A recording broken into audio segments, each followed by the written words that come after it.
Bonjour aux consciences qui s'éveillent et merci de nous écouter sur la chaîne de podcast de l'éveil des consciences. Alors aujourd'hui, je suis ravie d'accueillir Stéphanie Wolf. Bonjour Stéphanie. Bonjour Evelyne, merci de me recevoir. Stéphanie, vous êtes l'auteur de ce magnifique ouvrage Sauvage que je montre à la caméra pour les personnes qui veulent voir ce magnifique loup qui est juste en présentation. Alors, vous êtes aussi guérisseuse, donc maintenant depuis plus de 20 ans. Donc, vous expliquez vraiment dans votre ouvrage tout votre parcours, qu'est-ce qui vous a amené à devenir guérisseuse, ou plutôt ce don, si je puis dire, ou qui était déjà en vous depuis l'enfance, depuis votre naissance. Alors, vous avez un parcours tout autre, vous avez un bagage dans une école de commerce, et puis au fil des expériences de vie, au fil de ce que vous avez pu vivre, vous avez eu des éléments assez forts, hein, déclencheurs, qui vous ont permis vraiment de cheminer vers votre véritable mission de vie pour accompagner les gens. Alors, vous dites aussi dans votre livre, et c'est une phrase qui m'a beaucoup touchée, vous aimez ou vous adorez plutôt accompagner en conscience les personnes à développer leur capacité de création et à matérialiser la vie de leurs rêves. Donc ça aussi, je trouvais que c'était vraiment, ça donnait envie en tout cas déjà de se poser la question de, ah tiens, mais qu'est-ce que ça pourrait être ma vie de rêve? Merci pour cela. Ah, mais oui, hein, il y a eu pas mal de révélations au travers de cette lecture. Donc, la première question que je voudrais vous poser, c'est vraiment de nous expliquer qu'est-ce que c'est des capacités extrasensorielles exceptionnelles. Comment est-ce que vous pouvez nous expliquer? Alors, j'ai choisi ce terme parce que je me suis rendu compte et j'ai mis longtemps avant de me rendre compte que ce que je percevais, la plupart des gens autour de moi ne le percevaient pas. Et pour moi, ces perceptions, je vous expliquerai ensuite qu'est-ce que ça peut être, ces perceptions sont extrêmement naturelles. C'est comme un livre ouvert. Voilà. Et pour moi, tout le monde percevait ça. Et en grandissant, en voyant les visages interrogatifs, en voyant les gens qui faisaient des têtes, genre, qu'est-ce qu'elle raconte? Je me suis dit, mais en fait, je suis toute seule à voir ça, mais c'est pas possible. Et voilà, c'est pour ça que j'ai trouvé ce mot parce que j'ai vraiment, comme je dis, mis longtemps avant de le voir. Alors, qu'est-ce que ces capacités extrasensorielles? Ça se passe dans l'invisible et ça peut aussi, je trouve, fricoter avec des maladies mentales parce que j'entends des voix, parce que j'ai des messages qui montent à l'intérieur, parce qu'il n'y a pas d'espace-temps, la possibilité d'avoir des informations alors que je ne sais rien de la personne ou de la situation. C'est une mine d'informations qui semble émaner de quelque chose d'autre que de l'appris. Et voilà, alors après, on peut rentrer dans l'ésotérisme.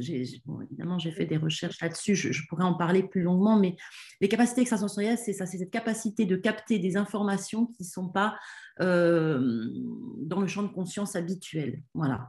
Et voilà. D'accord. Alors, j'ai une question qui me vient, mais par rapport justement à ces capacités extrasensorielles, la question est la suivante. Est-ce que tous les enfants ont cette chose innée? Parce que vous expliquez aussi que la vérité sort de la bouche des enfants. Et c'est vrai que c'est quelque chose qui est frappant parce que c'est un dicton, hein, et on n'y prête pas forcément attention. Alors, comment vous pourriez nous expliquer? Alors, pour moi, tous les enfants ont ces capacités-là et nous, adultes, les avons aussi. C'est que dans certains âges et ce que nous vivons nous fait oublier ça. Mais c'est juste un chemin. En fait, c'est une question de connexion. Connexion avec une dimension plus haute de soi.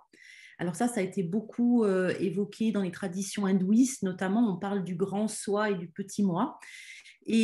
Ou dans la religion, dans la chrétienté, on parle de l'âme, cette essence de vie, ce qui nous différencie en fait d'un rocher ou d'un arbre, c'est le fait que nous sommes vivants et que nous avons conscience. Et qu'est-ce qui nous rend vivants et que nous avons conscience? Pour faire court, on peut imaginer que c'est l'âme. Alors, ce mot âme a une connotation assez religieuse. Moi, je suis assez à l'aise avec, ce qui n'est pas forcément le cas de tout le monde. Donc, on peut expliquer ça, en parler d'essence de vie ou de grand soi, si on s'en vient à la pratique hindouiste. Et le bouddhisme, je ne sais pas ce qu'il dit de ça, mais toutes ces courants de sagesse ancestraux, et millénaires, même chez les Chinois, nous parlent de quelque chose de l'ordre du divin à l'intérieur de nous, et que ces informations, ces capacités extrasensorielles, elles ne sont que le lien avec cette partie-là. Et donc, puisque nous sommes incarnés, nous avons tous ces capacités-là. Et les enfants, pas plus que les autres, mais euh, de façon émancipée, qui n'est pas encore bâillonnée, je dirais, par l'éducation, par la société, etc. Voilà pourquoi les enfants, la vérité sort de la bouche des enfants. Et puis après, quand un enfant nous parle, c'est de décoder entre les lignes, parce que effectivement, un enfant, il n'a pas forcément le langage ou la capacité de réflexion que nous avons, nous, adultes, mais ça peut être à travers des dessins, un enfant qui va dessiner d'autres mondes, ou qui va peut-être, si on lui demande en quoi est-ce qu'il était incarné dans la vie d'avant, par exemple, c'est toujours très drôle parce qu'il y a des réponses, et l'enfant, naturellement, il donne la réponse. Et voilà. J'adore ça. C'est incroyable. Ça, oui, ça me rappelle une histoire aussi que j'avais lue par rapport à l'hindouisme, où justement il y avait un enfant, donc dans une vie précédente, qui se souvenait qu'il avait été marié avec, je ne sais pas si vous connaissez cette histoire, Pas à- celle-ci, non. non, avec une personne, et il avait demandé au moment de sa mort de promettre à son mari de ne pas se remarier, en fait. Et puis, il s'est rendu compte, en étant petit, qu'il s'était remarié parce qu'il s'était réincarné. Donc, c'est assez... Enfin, c'est incroyable quand on recherche vraiment, on trouve des histoires exceptionnelles. C'est ça, c'est ça. Et c'est vraiment comme endormi à l'intérieur de nous. On a des bribes, on se sent des affinités pour peut-être tel pays ou pour telle culture. On ne sait pas expliquer pourquoi. Est-ce que peut-être, si c'était parce qu'il y a un lien particulier avec cette culture-là? Enfin, Non. j'aime imaginer que ce soit possible. Alors, ensuite, je voudrais vraiment revenir sur vos consultations. Donc, vous faites souvent aussi le rapprochement entre les mots et les événements traumatisants des personnes. Et d'après votre expérience, vous expliquez qu'il y a un lien entre tout ça. Est-ce que vous pensez que ça fait partie de la majeure partie du temps? Est-ce que c'est vraiment des maladies psychosomatiques, ou comment est-ce que vous pourriez expliquer justement ce lien? Alors, je ne suis pas médecin, je peux juste faire état de l'expérience que j'ai par rapport à ça. Et c'est vrai que les personnes qui viennent me voir, naturellement, sont dans cette... sont ou de façon inconsciente, mais si elles viennent à moi, c'est pour décoder justement ça. Donc, c'est peut-être D'accord. pas exhaustif, en tout cas. Oui. Mais avant tout, ça, c'est vraiment l'histoire de ma vie. Mm. C'est-à-dire que la première guérison, ça a été la mienne. Et elle explique tout ça. Et ça m'a fait me rapprocher de courants tels que le décodage biologique. Quand on parle de la maladie, le mal a dit, le pouvoir des mots MOTS, c'est le pouvoir des mots MAUX. Exact. Donc, pour moi, le corps a un langage. Et tant qu'on n'entend pas ce langage, eh bien, il renforce la pathologie ou la situation. Hein, ça peut aller loin, ce n'est pas forcément que des maladies physiques, mais il renforce l'expérience pour nous inciter à nous poser des questions et comprendre le pourquoi du comment. Et Mm. voilà. Et je ne veux pas créer la polémique en fait en disant ça, Mhm. mais pour moi, tout type de maladie est relié à ça. Sauf que le ça, soit Oui. ce sont des choses que nous avons en conscience, que nous savons, soit ce sont des choses qui sont logées dans l'inconscient ou inconscient collectif, ou dans le subconscient, ou dans le supraconscient. Le supraconscient, c'est le lien justement à notre essence divine, c'est notre pourquoi nous sommes incarnés dans cette vie-là, etc. Donc, ce sont des questions plus existentielles. Et le travail de guérison intérieure, c'est d'aller chercher là où il y a les informations pour comprendre. Et pas besoin d'être malade, hein, parce que on est Heureusement. tous sur un chemin, voilà, on Oui. est tous sur un chemin d'évolution. La vie est une impermanence et est tout le temps en mouvement. Et nous cheminons sur ce chemin jusqu'à notre mort, en fait. Voilà. Wow. Hmm. C'est vraiment, c'est impressionnant. Est-ce que vous avez peut-être des anecdotes à nous raconter de personnes qui sont venues vous voir et qui effectivement s'étaient pas rendues compte et qui n'avaient pas fait le lien entre tous ces maux physiques réellement ou alors psychiques et puis les traumatismes qu'ils avaient pu vivre ou est-ce que vous avez des histoires à nous raconter Ah Il y en ben, a j'en ai plein, je plein, pense. j'en ai plein, j'en ai plein. Il y a un phénomène qui m'a vraiment, qui m'a touchée et qui me touche encore, c'est que quand on discute de ça avec la personne de cœur à cœur, bien souvent, et même dans la plupart du temps, je pourrais presque mettre 70% des cas, les personnes savent au fond d'elles exactement ce qui les a rendues malades. Waouh. Et ça, c'est puissant parce que c'est ça le chemin de la guérison. Le truc, c'est que si ce qui m'a rendu malade, c'est une relation de couple triste et malheureuse, et que la solution, c'est de évoluer dans cette relation de couple, ou Oui. peut-être se séparer, etc., eh bien, parfois, ça peut être plus difficile que Mm. de regarder en réalité ce Oui. qui nous rend malade. Et la tragédie, le drame de toute l'existence et d'un grand nombre de personnes, c'est ça. C'est-à-dire que Mm. c'est tellement fort et ça demande tellement de changements que je préfère, entre guillemets, nourrir la maladie plutôt que reprendre la responsabilité de ma vie et faire ce qu'il faut faire dans ma vie pour évoluer. Voilà. Et donc ça, c'est pas forcément des exemples. Les mots de dos, c'est quasiment mais caricatural de poids de la vie, tout simplement. Ce que j'adore aussi, c'est les verrues. Ah oui?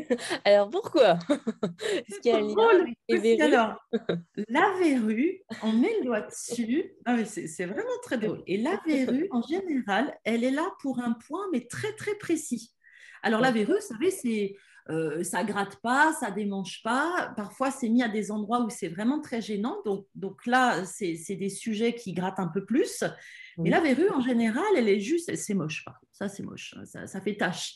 Et donc, elle est là par rapport à un truc en particulier, très précis. Et Waouh. si, ouais, alors, non, mais je n'ai pas d'exemple extrêmement précis là-dessus, mais Oui. c'est très drôle, la verrue.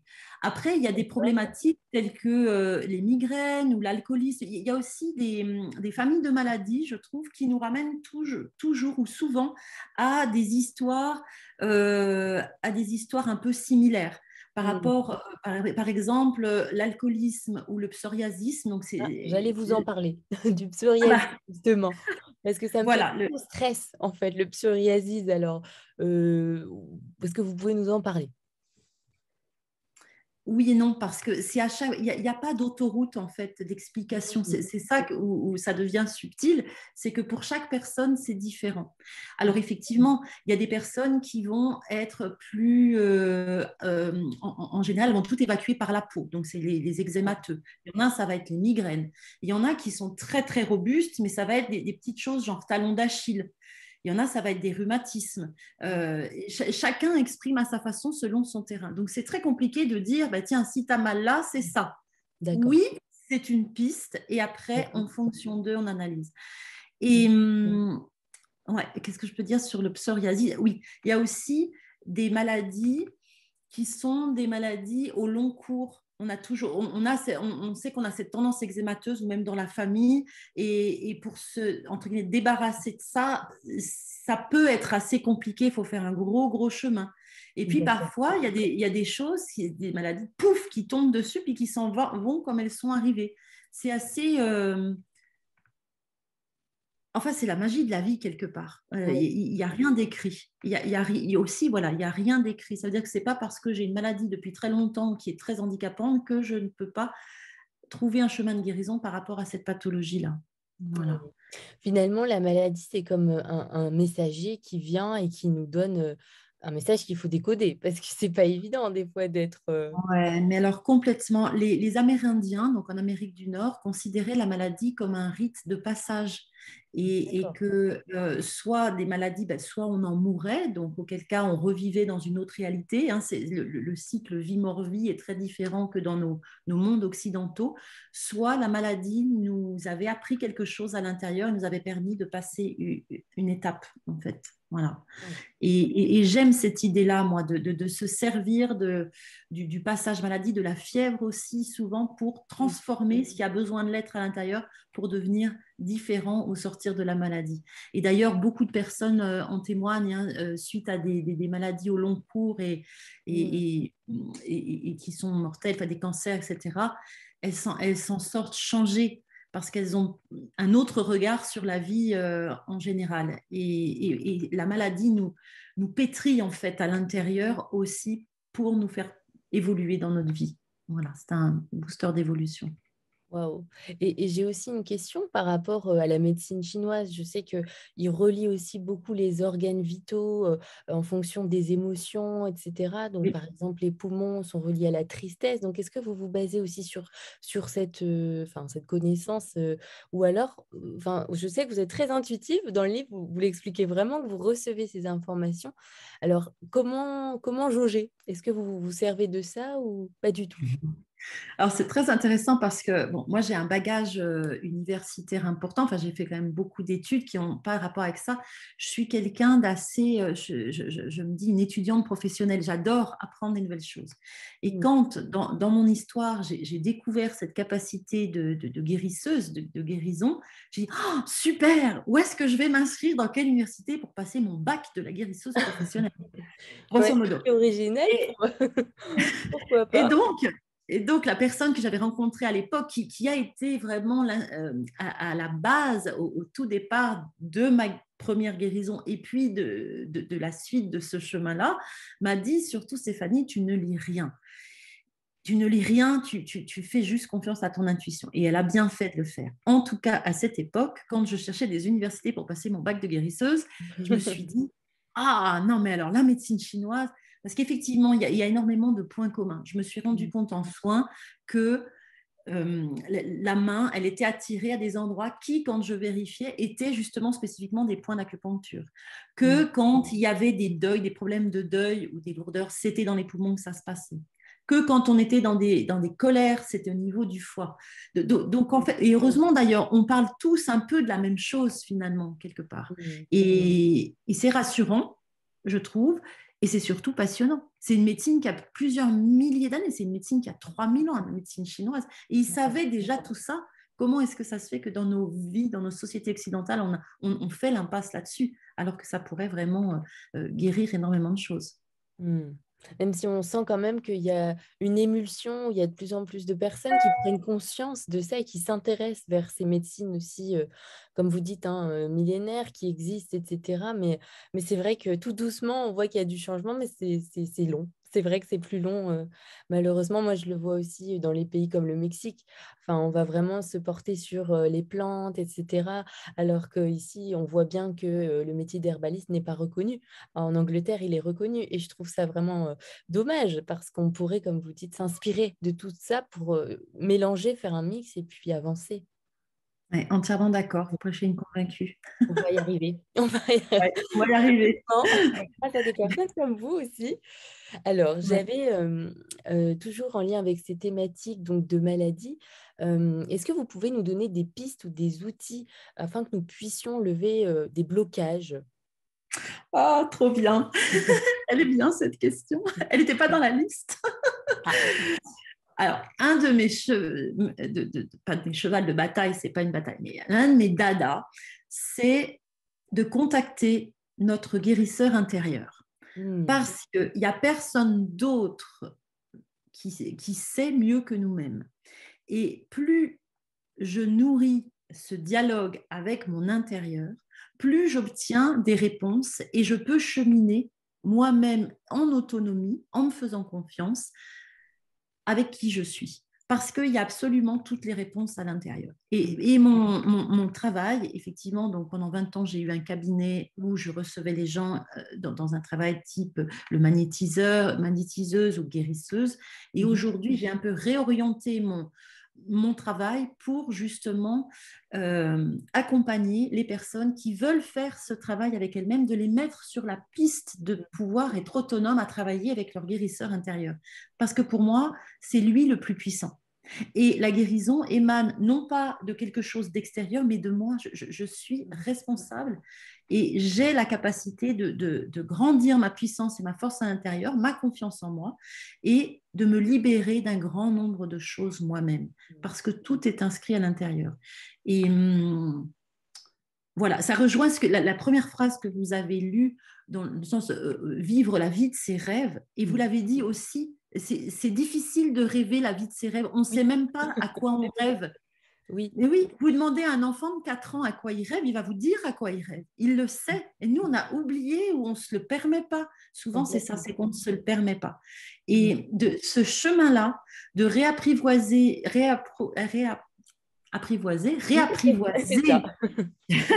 cette capacité, ce grand soi de cheminer à un niveau, un grand niveau, avec ambition, avec abondance, avec richesse à tous les niveaux, c'est quelque chose que nous avons intrinsèquement à l'intérieur. Voilà. C'est super d'entendre ça, je sens qu'il y a une énergie qui se passe et je sens Oui, tout mon ça corps qui monte en se détend. vibration. Oui, ça monte et puis je sens une détente aussi et de l'espoir, vraiment.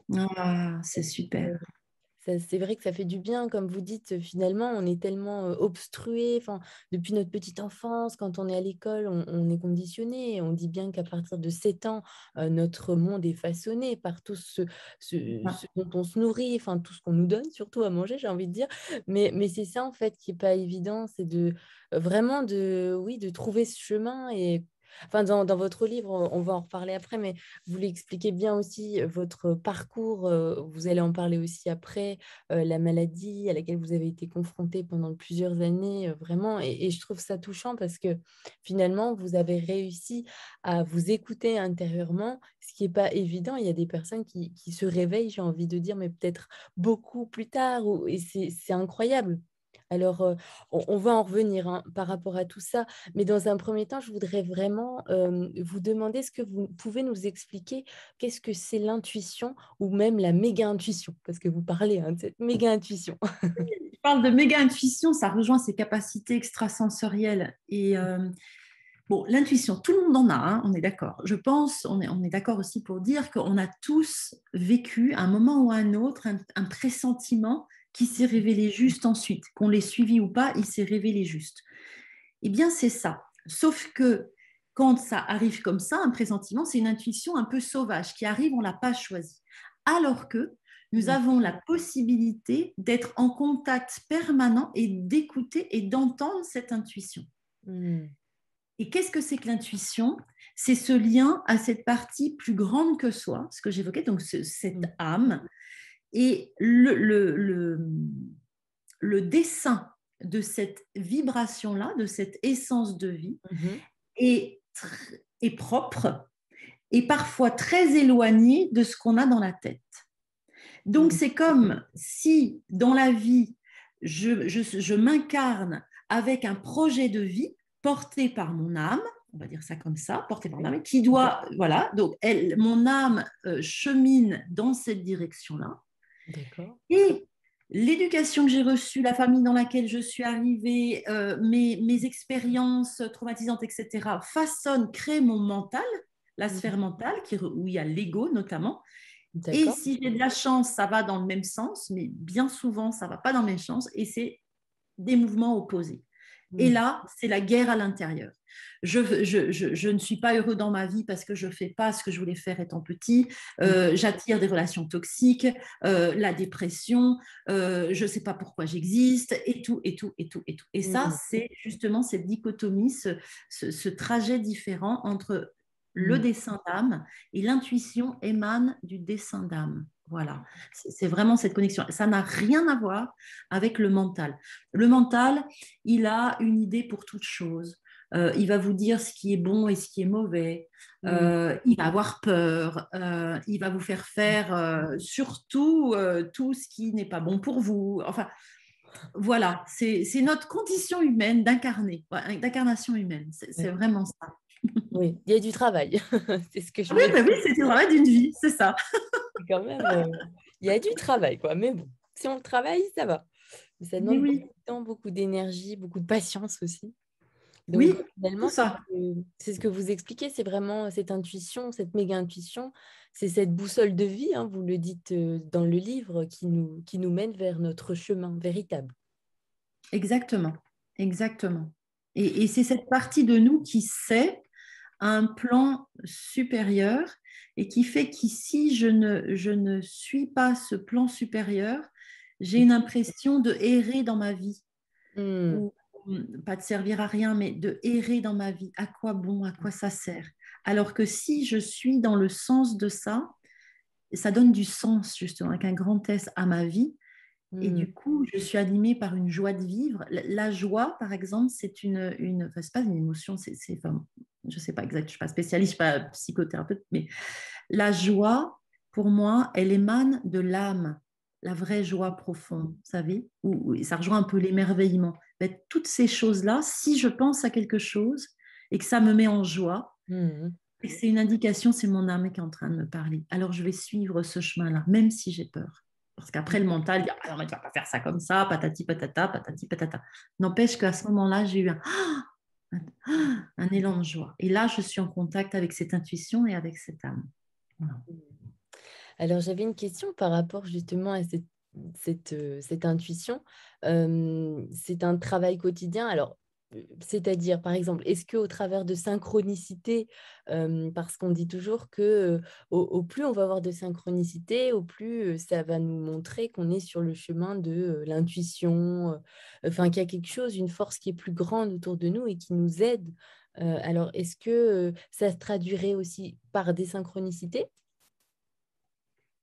Je ne sais Alors, pas si ça ma peut. question elle est claire, mais Oui, oui, oui. C'est juste la définition du mot synchronicité. Je ne sais pas si on a la même.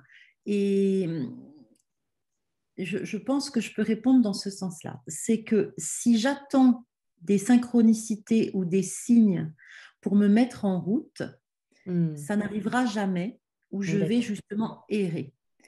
La synchronicité, elle est là comme une balise. Comme dit, je me suis mis en route parce que j'ai suivi une inspiration, j'ai suivi une intuition, j'ai suivi un appel de l'âme. Hmm, Et hop, sur mon chemin, il y a une synchronicité, un ah oui. arc-en-ciel qui arrive, un animal et tout. C'est ça. Ça Hmm, me valide que. Mais ça, l'arc-en-ciel, il n'arrivera jamais avant. oui, oui, oui, oui. Parce Oui, qu'on a totalement. on a le libre choix, en fait, le libre Ouais. arbitre. Et tant qu'on n'a pas fait son choix, la synchronicité ne peut pas arriver. Voilà. Je ne sais pas si ça répond à la question, pour le coup, Oui, je pense. c'est parfait. Et puis, ça fait sens. En tout cas, ça vibre, c'est OK. Donc, Super. oui, oui, je le voyais aussi dans ce sens. Alors, vous expliquez, hein, vous-même, vous êtes une personne hypersensible depuis votre enfance. Vous en parlez aussi en introduction. Il y a quelque chose aussi qui m'a frappée dans votre livre, c'est quand vous dites que notre société n'accorde pas assez de crédit à ces personnes.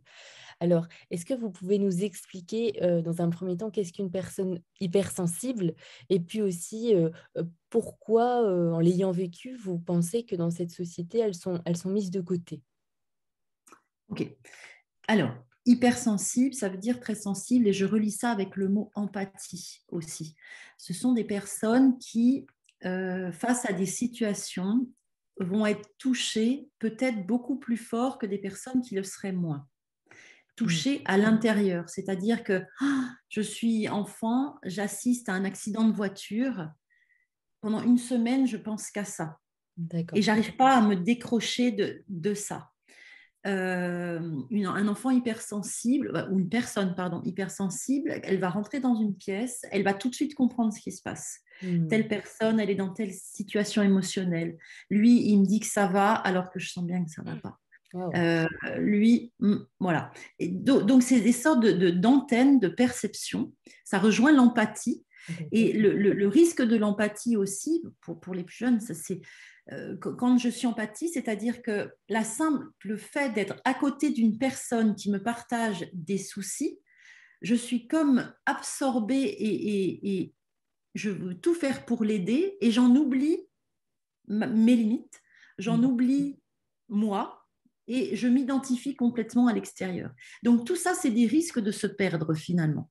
Mmh. Et Voilà. Et ces capacités-là d'intuition, d'empathie, de prendre soin, de sensibilité, pour Mm. moi, ce sont des capacités de type féminine, de type yin. Mm. Et nous sommes dans une société patriarcale Mm. où des valeurs telles que le plus fort, le plus Super. fort, la compétition, toutes ces choses-là de type Mm. yang, masculine, sont mis en exergue. Et c'est dans ce sens-là où je disais que la société ne reconnaît pas ça. La D'accord. société patriarcale, j'entends. Voilà, c'est ça. Et il y a Anita Mouriari, je crois, Mhm. qui a écrit sur l'hypersensibilité et qui explique ce phénomène-là, que la société a complètement occulté. En D'accord. fait, ça n'a aucune valeur, ça. Mm. Tu ressens des choses, ben, on s'en fout. Combien tu as sur ton compte en banque, ça nous Ouais. intéresse. Mm. Voilà. Et ces valeurs-là ne sont pas du tout considérées dans nos sociétés, dans les fonctionnements de tout, hein, des sociétés, des administrations. Enfin, on voit bien ce qui se passe à l'hôpital où c'est la rentabilité maximum. On n'a plus le temps de s'occuper des gens, ça devient des patients de la chambre 12. On ne sait même plus qui c'est. Enfin, voilà, donc c'est aux antipodes de ce qu'est un hypersensible. Parce qu'un hypersensible, quand il est touché, il va lui falloir du temps pour absorber, pour digérer. Et puis voilà, et ça va à l'encontre de la société actuelle. Mm. C'est du schéma, hein. Il y a plein d'endroits où justement on revient sur ces valeurs-là qui sont juste incontournables pour avoir un équilibre yin-yang, parce qu'il s'il n'y a que du masculin, ça ne peut pas fonctionner. Oui, oui, c'est sûr, mais c'est intéressant aussi quand vous expliquez que l'hypersensible va comme absorber aussi toutes les émotions, les ressentis des autres personnes. Alors, comment pourrait faire un hypersensible? Peut-être qu'il y aura des hypersensibles qui écouteront ce podcast. Peut-être comment faire pour se protéger ou à la fois rester dans cette hypersensibilité, mais sans trop non plus être dans l'affect et puis ne pas se faire de mal. Enfin, voilà, j'essaye de trouver l'équilibre. Est-ce que vous avez des idées à nous proposer? Ah oui, oui, oui, ça c'est vraiment, je fais ça très souvent et puis j'ai commencé par le faire moi-même, effectivement, ça arrive très souvent de se noyer, de se diluer dans les autres, dans les problèmes des autres. Et donc il y a deux choses. D'abord, d'en avoir conscience, parce que quand on est petit, on ne s'explique pas. On est fusionnel avec sa maman, on fait un, j'ai même pas la dimension du moi, je suis dans mes parents. On commence comme ça. Donc, on est tous prédisposés à être hypersensibles et à oublier notre essence et nourrir que l'extérieur, ce qu'on attend de l'extérieur. Donc, déjà, rien que le fait de savoir ça et de réfléchir, de prendre du recul, de réfléchir, ah oui, dans cette situation, il s'est passé ça, ça, ça et ça, et de comprendre le mécanisme. Ça nous est tous arrivé de rencontrer quelqu'un, de discuter avec, et quand on arrêtait de discuter, mais alors là, on est plombé pour le reste de la journée. Ouais, je pense que c'est arrivé à beaucoup d'entre nous. Moi, ça m'arrivait beaucoup, en Oui, tout cas. oui, Et donc, de prendre conscience de ça, de se dire, OK, cette personne-là, ou l'état dans lequel elle est, ça me touche. Ça me touche. Donc, comment je peux faire pour que ça glisse comme de l'eau sur les plumes d'un canard? Parce que ça, c'est possible. Et si ça me touche, c'est parce que il y a dans mon intérieur, sur cette thématique-là précisément, quelque chose qui est blessé. Donc, c'est une opportunité de guérir ça à l'intérieur de moi. Et ce qui fait, donc, comment faire pour guérir ça? En prendre conscience. Et là, par exemple, s'endormir le soir avec le vœu que mon grand soi, justement, mon guérisseur intérieur, s'occupe de ça et guérisse. Et je lui fais confiance. oui. Tout simplement. C'est tellement facile, en fait. Bref. Waouh, super. Ouais. Et ça, là où ça me montre comment est-ce que je sais que je suis guérie par rapport à ça, c'est si je me retrouve dans une situation, soit avec la même personne, soit dans des mêmes thématiques, Mm. que je discute et que je repars avec une bonne vibration et que peut-être même j'ai réussi à apporter du soutien à la personne à côté. Bon, ça, c'est... Voilà. D'accord. Donc, la deuxième... Ça va? Oui, je vais doucement, je vais doucement. C'est bien. Super. Le deuxième point, c'est se protéger. Alors, moi, je ne suis pas tellement OK avec ce terme se protéger parce que je D'accord. trouve que le mot protéger sous-entend que je suis attaquée quelque part, que je suis vulnérable. Si je considère que je suis bien comme je suis, que je ne risque rien, que je suis en sécurité là maintenant, Mhm. il peut juste rien m'arriver. Hmm. Il peut juste rien m'arriver. Et ça d'abord, c'est un grand confort intellectuel, je trouve, quand on Hmm. l'expérimente. Vous savez, parce qu'il y a souvent des énergies noires, des gens toxiques, machin. Alors, Hmm.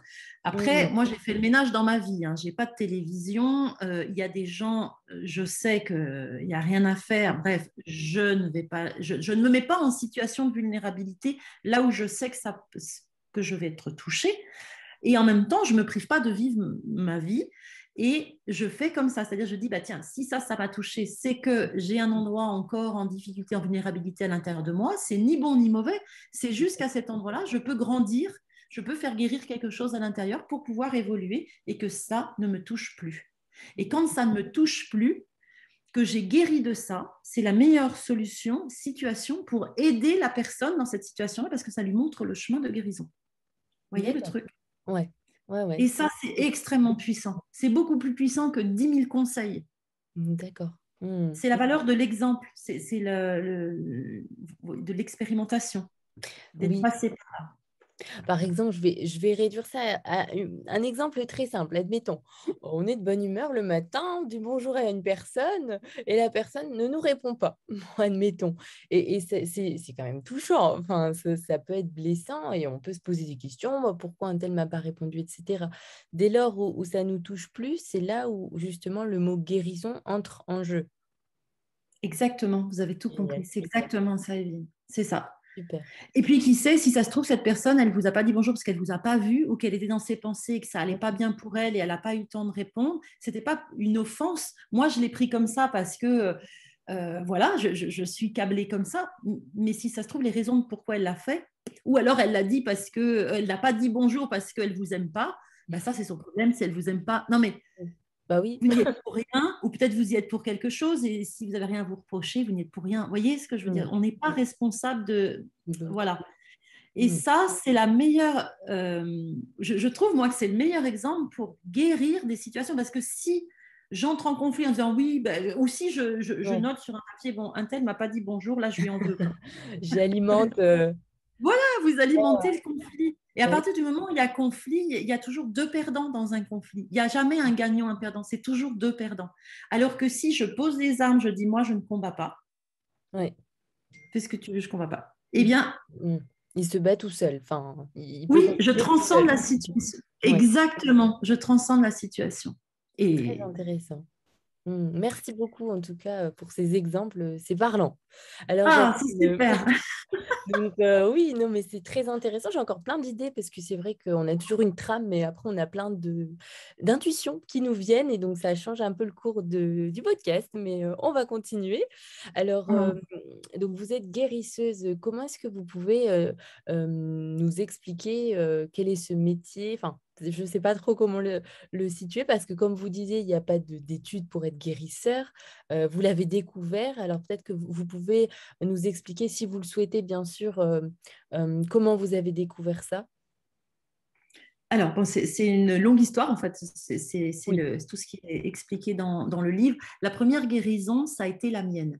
Donc, depuis l'âge de 14 ans, à l'âge de 14 ans, j'ai déclaré des crises d'épilepsie. Alors, c'était des grands mots, de grands mal. Hein. Donc, c'était Mm. la version un peu haute de l'épilepsie, perte de conscience, convulsions, etc. Et puis, bah, à l'époque, je suis dans une famille un peu traditionnelle française, voilà, donc neurologue, traitement médicamenteux. Alors, j'ai eu de la chance de ne pas naître au Moyen-Âge, hein, parce qu'au Moyen-Âge, on m'aurait enfermé, les épileptiques, on les Wow. enfermait. Sauf le roi Louis XIV, qui lui était un grand épileptique qui n'a jamais été enfermé. L'épilepsie, ça a toujours été une maladie un peu mystérieuse pour les docteurs et ils ont coutume de Mm. dire qu'il y a une épilepsie par personne. Donc c'est vraiment, voilà. Mm. Donc j'avais le grand mal, j'ai pris de neuroleptique pendant 15 ans, donc de l'âge de 14 jusqu'à 29 ans environ. Et j'arrivais avec ce traitement neuroleptique. Donc, c'était un traitement lourd, hein, c'est-à-dire qu'en cours, en passant le bac, je m'endormais sur la table. Enfin, on a tâtonné, on a changé de neurologue parce que euh, au début, j'avais un traitement, c'était un traitement de cheval. Et puis après, j'ai réussi à trouver un traitement qui est à peu près équilibré. C'est un médicament qui est aujourd'hui interdit pour les femmes enceintes, les jeunes femmes, etc. C'est des risques de malformation pour les enfants. Enfin, il n'y a rien d'anodin, en fait, dans un traitement antiépileptique. Il y a des effets secondaires. Moi, je m'en sortais plutôt bien. Je pense que j'ai un organisme assez costaud. Et au fond de moi, mais je ne sais pas expliquer, vous savez, on a des choses au fond, je savais que j'allais guérir. Mais alors comment, j'en avais aucune idée. Voilà, donc avec ce traitement, j'ai réussi à passer mon permis de conduire, ce qui était formellement interdit par les neurologues. J'avais un côté rebelle, hein. J'avais un côté rebelle. Et heureusement, d'ailleurs, c'est ce qui m'a sauvé la vie. Parce que si j'avais écouté les neurologues, je n'aurais jamais fait d'études, je n'aurais pas passé mon permis, je serais en établissement spécialisé aujourd'hui. Et un côté frondeur. Alors ça, je pense que c'est de famille. Enfin, voilà, en tout cas, j'avais cette flamme de vie là à l'intérieur qui fait que j'ai passé mon permis de conduire, je me suis inscrite à tous les sports à risque de la planète. Alors, j'ai tous fait. Je suis allée. Non, mais c'était même too much. J'avais vraiment besoin de ça, en fait. J'avais besoin de me prouver que j'étais, entre guillemets, normale, quoi. J'ai voyagé dans des pays, pays, surtout des pays où il n'y avait pas beaucoup d'hôpitaux. Hein. La Forêt Vierge, c'est bien. Mais c'était vraiment le contre-pied de tout ça. Et puis, j'ai fait des études de commerce parce que dans ma famille, on était commerçants. Et puis, voilà, aujourd'hui, mon mari est entrepreneur. Puis, j'ai cette fibre un petit peu d'entrepreneur. Ça, c'est l'autre côté de ma casquette. Donc, j'ai fait ces études avec cette conviction qu'un jour, j'allais guérir. Et à l'âge de 30 ans, donc avec mon mari, on a beaucoup voyagé aussi. On a vu beaucoup de civilisations différentes, ce qui nous a aidés pour la suite que je vais vous raconter. Donc, à l'âge de 30 ans, j'étais en train de racheter un domaine viticole. Donc, vraiment dans les affaires, dans la terre et tout ça. Et avant de commencer cette nouvelle vie, je la fais courte, hein, c'est vraiment... Oui, voilà. Après, tout est dans le livre, mais c'est vrai que c'est intéressant d'avoir Ouais, une... merci. Oui, parce que c'est assez incroyable et puis ça montre que c'est possible. Et puis je pense que chacun, on vit un petit peu cette quête-là dans des scénarios différents les uns les autres. Bon, voilà. Donc, à l'âge de 30 ans, je suis en train de racheter un domaine viticole et avant de me mettre dans l'agriculture, une semaine avant, je pars en vacances chez ma marraine en Belgique qui me dit, Stéphanie, il faut que je te présente Régine. Une dame, tu verras, elle est formidable, etc. Moi, je suis en vacances, hein, j'y vais, tranquille. On boit le thé, on mange des gaufres, c'est à Bruxelles. Régine, elle a 80 ans. Et à la fin du goûter, elle me prend la main, elle me regarde la main et elle me dit, Stéphanie, est-ce que tu sais que tu peux guérir le monde visible avec le monde invisible? Wow. Comme ça. Et là, on est en 2002 et je n'ai pas compris ce qu'elle m'a dit et je l'ai fait répéter et je lui ai dit, écoutez, moi, la semaine prochaine, c'est les vendanges. Alors, voilà, ça ne me cause pas trop ça. Ouais. En fait, en tout cas, c'est comme si cette phrase-là, ces mots-là, avaient été une clé qui avait ouvert la boîte de Pandore à l'intérieur, qui a fait que la nuit d'après, les énergies, le monde invisible dont elle parlait, je l'ai vu de mes yeux. Mais là, c'était un film d'horreur. C'était le sixième sens avec Bruce Willis où le petit enfant voit les morts. C'était film d'horreur. C'est-à-dire que je voyais le monde invisible. J'ai passé une nuit horrible, hein, du coup. Je n'ai pas dormi de la nuit.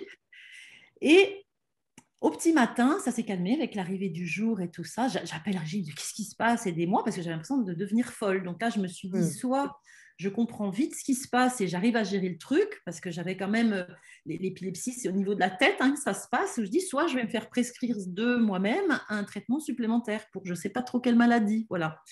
Donc j'appelle, ah oui, c'était costaud. Enfin, c'était des bouffes, j'en sais rien, j'en sais rien, je ne suis pas médecin, c'est la première fois que ça m'arrivait, etc.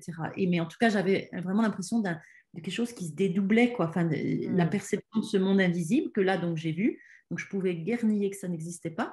Bon, bref, j'appelle Régine, elle me dit, mais c'est ça, Stéphanie, tu es en contact avec le monde invisible, là tu l'as vu. T'inquiète pas, ça va pas durer, ça va, voilà, le canal va se refermer doucement, et tu as le choix d'utiliser cette capacité-là pour réaliser ce que tu as réalisé dans ta vie ou pas. Tu as le choix, vraiment. Ou faire ton vin. Complètement différent, là, pour le coup. Oh mon Dieu, Et en fait, ce qu'elle m'a dit, ça m'a tellement parlé à l'intérieur. Alors évidemment, si à ce moment-là, j'avais écouté ma tête, jamais, mais jamais, mais jamais, je serais partie là-dedans. Mais Oui. mon cœur, lui, hurlait, c'est ça. C'est ces Mm. capacités-là que tu as depuis toute petite, que tu as emprisonnées dans une partie de toi et qui ressortent et qui sont là. Parce que ça fait partie de toi. C'est pas pour t'embêter, c'est ça fait Oui. partie de toi et que peut-être tu as quelque chose à faire avec. Et donc, je suis devenue guérisseuse comme ça. Donc, la première guérison, ça a été de comprendre pourquoi. Alors, oui, parce que après ça, je suis rentrée en Bourgogne, là où je suis. Bon, je vous passe les détails. Et j'ai compris, en fait, que cette capacité de percevoir le monde invisible, je l'avais depuis toute petite, que je l'avais muselée, enfermée quelque part pour donner un aspect normal dans ma famille, à l'école, etc. Mm. Et que là, ça remontait. Et que si j'acceptais de travailler en lien avec ces perceptions-là, j'étais Oui. guérie de l'épilepsie. Parce que l'épilepsie, c'est un court-circuit dans le cerveau. Enfin, moi, je le voyais très bien sur les électroencéphalogrammes. À un moment, le cerveau, il part en live et c'est un court-circuit. Donc, mon cerveau, il était comme une cocotte minute, quelque part, surtout tout vérifier de comment tu te comportes, qu'est-ce que tu dis, qu'est-ce que tu dis Ouais. pas, ça, tu le ressens, mais surtout, tu le montres pas, C'est très, etc., etc. ouais. Ah, mais Et c'est c'est très épuisant. difficile, ouais, très difficile, épuisant. Ça fait mal à la tête, surtout. Ah oui, je me doute. Ouais. Donc, j'ai compris ça. Et à partir de là, j'ai dit, OK, j'ai plus besoin de médicaments, c'est bon. Je vais exprimer cette capacité-là, qui a été reconnue par quelqu'un d'autre que moi, qui m'a dit ce que c'était. Donc, qui D'accord. m'a amené à conscientiser que c'était ça. J'ai arrêté les médicaments du jour au lendemain sans avis médical, ce qu'il ne faut pas faire. Il ne faut jamais faire ça. On est d'accord, je conseille jamais Oui, de faire ça. pour, voilà, faut quand même le dire. C'est important. Mais ça Et vous j'ai a plus jamais sauvé. fait de crise. J'ai plus Ouais, jamais fait de crise. Oui, ouais, ça m'a sauvée. oui. Voilà. Et donc, l'étape d'après, la petite histoire que j'aime bien raconter aussi, comment est-ce qu'on devient guérisseuse? Parce que là, je m'étais guérie de moi-même, ce qui est déjà chouette en soi. Mhm. Et j'ai fait. Donc, moi, la semaine d'après, j'attaquais dans les vignes. Et quand on rachète des parts sociales d'un domaine viticole, on s'engage sur 25 ans. Je rachetais les parts d'une société de parents d'un ami viticulteur. Enfin, c'était vraiment très lourd. Et moi, je suis quelqu'un de loyal. Et il était hors de question que j'explique à Bruno, bah, écoute, j'ai une illumination, je vais travailler avec le monde invisible pour sauver le monde visible, et bah, je ne peux pas aller dans les vignes. Je dis ça, Ça c'est pas peut paraître un possible. peu loufoque au début. Ouais, voilà, voilà. Moi, je suis Ouais. quelqu'un d'assez pragmatique en même temps. Donc, je commence dans les vignes et je fais un pacte avec l'invisible. J'ai dit, OK, monde invisible, c'est bon, j'ai vu, tu étais là. J'ai vu. J'ai vu, c'est bon. Si mon destin, c'est de travailler avec ce monde invisible et de guérir, je ne sais pas quoi, hein, parce qu'à l'époque, je ne savais pas trop quoi, vous vous débrouillez comme vous voulez.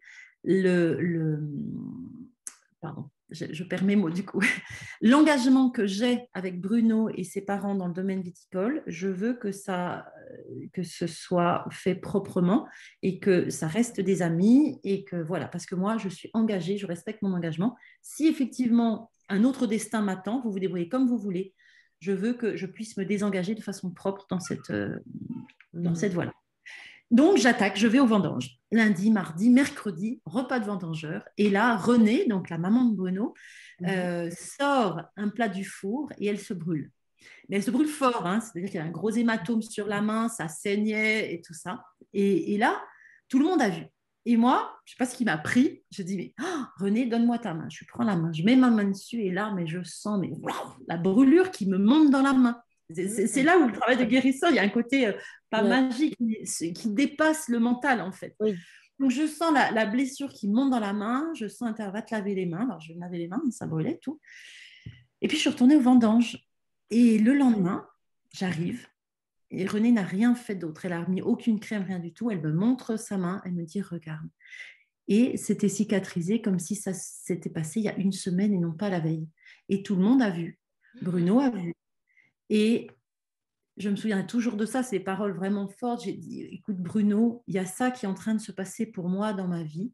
Mm. Donc cette capacité-là, je ne suis pas sûre de pouvoir continuer dans les vignes. Et sa première phrase, ça a été ta reconversion est toute trouvée. Mm. Donc, l'invisible a tenu son engagement quelque part de pouvoir désister de l'engagement dans lequel j'étais de façon loyale, propre et paisible. D'ailleurs, Bruno est toujours un ami, 20 ans après. Et voilà, et j'ai ouvert un cabinet. Donc la deuxième guérison, c'était la levée de la brûlure. Super, ouais, tout s'est enchaîné de manière, C'est assez incroyable. logique, synchronicité qui vous ont Complètement. amené à ouvrir votre cabinet, à devenir guérisseuse. C'est quand même, c'est vrai que vous l'expliquez bien dans votre livre avec tous les détails. Enfin, c'est impressionnant parce que c'est vrai que des fois on ne comprend pas trop non plus la notion de guérisseur, mais là c'est vraiment, enfin j'ai envie de dire soigner l'âme. Enfin, clairement, Oui, c'est ça. soigner Oui, les oui, mots, clairement. soigner l'âme, orienter, vous faites plein de choses finalement dans ce métier de Ah oui, guérisseur, ça englobe plein de choses. c'est vraiment une démarche globale et holistique, en fait. C'est global. C'est sur les plans physiques, psychologiques et spirituels. C'est vraiment ça. Alors, je vois que l'heure tourne, ça passe très Ah vite. oui! Alors, on va encore partir sur une question. Vous écrivez cette phrase, avec l'énergie, on ne peut pas mentir. Ah, c'est à chaque fois un grand rendez-vous avec son destin et sa puissance intérieure. Alors, pouvez-vous nous en dire plus sur justement ce destin, cette puissance intérieure et puis cette énergie qui est là, mais qui ne nous ment pas? Alors, le destin, la puissance intérieure, c'est ce que j'expliquais tout à l'heure, la connexion avec la partie la plus haute de soi, son grand soi ou son âme, d'accord? Donc, c'est de ça qu'il s'agit. La puissance intérieure, c'est ça. Et comme je vous disais, le dessin de cette puissance intérieure dans cette incarnation-là est très précis, d'accord? Mhm. Donc, si je demande euh, à cette partie-là ce pourquoi je suis là, c'est là où vous demandez ça à un enfant de 3 ans, il va très bien vous répondre parce que lui, il le sait. Nous, on a tout fait pour oublier. Je le sais au fond de moi. Et si, comme je vous disais, c'est trop éloigné de ma vie, Mhm. eh bien, mon mental, là, il va essayer de noyer le poisson parce que ça ne l'arrange pas. Parce que lui, ce qui l'arrange, c'est surtout de rester dans quelque chose de bien connu, de ne pas changer et de se sentir en sécurité. Mhm. Enfin, pas changer, on va dire. Oui. Donc, on ne peut pas mentir, c'est que si je cherche à, c'est pas camoufler, si une partie de moi cherche à camoufler le dessin d'âme, je commence à vivre des déséquilibres qui peuvent être des maladies, qui peuvent être des accidents, qui peuvent être des expériences malheureuses, qui peuvent être, vous voyez. Et Mhm. c'est à cet endroit-là, c'est que si dans ma vie, je ne suis pas pleinement épanouie, Oui. c'est que à un endroit ou à un autre, je me mens à moi-même. Alors, je me mens peut-être de façon inconsciente. En tout cas, c'est pas aligné. Je ne suis D'accord. pas dans la réalisation intégrale de mon âme. Alors, qui l'est? Je ne sais pas, peut-être Jésus, peut-être Bouddha, comme je Oui. disais, c'est le travail d'une vie. Et on est tous avec c'est notre chemin de croix, quelque part. Hmm. Alors, une dernière chose, parce que c'est vraiment quelque chose qui m'a touchée personnellement, c'est quand vous parlez de cette zone de génie. Donc, vous expliquez aussi qu'elle est fondée sur notre plus grande souffrance et sur la solution que nous avons trouvée par le passé pour résoudre cette souffrance. Donc, merci vraiment pour cette révélation, parce que finalement, je me suis rendu compte que la création du podcast de l'éveil des consciences s'était faite au travers de ma plus grande souffrance et qu'elle m'avait permis, en tout cas, de cheminer pour trouver des solutions. Et c'était incroyable parce que je l'ai même dit à mon compagnon en lisant cette phrase, je me suis dit, oh là là, il faut vraiment que je la souligne parce que c'est beau, mais en même temps, c'est dur, je trouve, de se rendre compte qu'il faut souffrir pour trouver cette voie. Et est-ce que c'est inévitable? C'est une excellente question. Et je suis pas sûre d'avoir. On pourrait peut-être en faire un autre Alors, podcast. je suis pas sûre de. Oui, voilà. Je suis pas Oui. sûre d'avoir la réponse ou d'être la Mm. bonne personne pour ça. C'est ce que en fait, votre question me fait réfléchir à est-ce que je connais quelqu'un Mm. qui exprime sa zone de génie dans son quotidien et qui a découvert ça sans souffrir. Voilà, ouais. Eh bien, je crois que je Mais la n'en question connais à pas. l'envers. Ouais. Oui, je crois que je n'en connais pas. Mm. Je crois que je n'en connais pas. Et enfin, je ne suis pas assez érudite sur cette thématique-là, mais je crois que c'est comme dans la condition humaine, que Mm. c'est à partir de que la souffrance est quelque part le terreau, le compost de notre meilleure lumière. C'est les ténèbres qui révèlent la lumière. Il y a, je pense, quelque chose de cet ordre-là, de cette Mm. alchimie, et que nous sommes ici pour mettre ça en lumière, faire sortir Mm. ça en lumière. Mm. Et la souffrance fait partie de notre condition humaine. C'est que nous y mettons une pancarte mauvais ou mal. Oui, ça fait mal, c'est sûr. Oui. Mais quelque part, bien souvent, quand on parlait des maladies graves dont nous sortons complètement changés quand nous en sortons, mais vivants, on va dire, même si nous en sortons morts, c'est que nous avons quelque chose à faire ailleurs aussi, quelque part. Ce que je veux dire par là, c'est qu'il y a de nombreuses personnes qui ont Mm. dit finalement, mon cancer, ça a été la chose la plus merveilleuse de ma vie. Parce que longtemps après, hein, Oui, je mets des guillemets hein, sur ça, bien sûr. ça arrive très souvent que rétrospectivement, on se dise, D'accord. ça m'est arrivé sur le moment, ça a été dur. Hein. Ouais. Ça a été dur. Ou un deuil, ou une séparation, ou quelque chose. N'empêche que ça a été le début de quelque chose de nouveau, de très différent et de finalement très épanouissant. Super. Waouh. Voilà, je terminerai là-dessus. Merci beaucoup. En tout cas, merci beaucoup pour ce passionnant échange, Stéphanie. Donc, Merci. pour nos internautes, les personnes qui écouteront le podcast, où est-ce qu'on peut vous retrouver? Peut-être sur Instagram. De toute manière, je mettrai tout en bio. Mais, et où est-ce Ah, qu'on peut c'est trouver votre livre? Alors, le plus facile, c'est sur mon site internet. Sur la page d'accueil, il y a possibilité de se le procurer. Et mon site internet s'appelle Stéphanie Wolf, W-O-L-2-F, et vous. Parce que si vous faites juste Stéphanie Wolf, c'est un homonyme qui fait des robes de mariée, c'est pas Ah, moi. Donc, c'est Stéphanie Wolf et vous. Voilà. super. Eh bien, merci Merci. encore. Merci beaucoup pour ce partage et puis merci à toutes les personnes qui s'éveillent de nous avoir écoutés. N'hésitez pas à mettre en commentaire, à partager vos ressentis, peut-être des idées qui ont émergé. Donc, on serait ravis avec Stéphanie de les lire. Merci à tous. Merci Stéphanie. Au revoir. Au revoir.